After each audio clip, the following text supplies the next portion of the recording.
Where does the name for Lloc come from? So today I'm in Lloc, just outside Pantawaco in Flintshire. It's a very small village. Let's get into the name.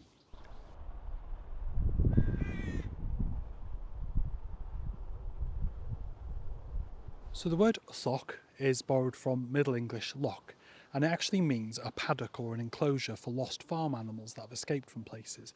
Usually after they'd escaped, you'd pay a small amount of money and you'd go and pick it up.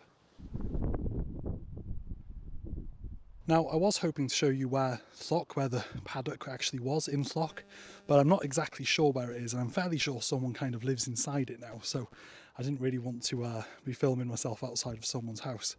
I think it's attached either to the chapel or to Lloc Farm, but I'm not sure.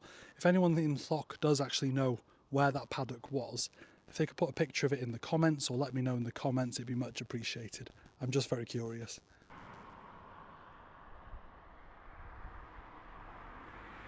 So the name Lloc literally means a paddock for lost animals.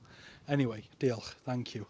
Give us a like, give us a share and give us a subscribe, and if you want to support me on my quest to explain every place name in Wales, and a couple outside of it as well sometimes, you can on my Patreon, the link's in my bio. Diolch, have a good one.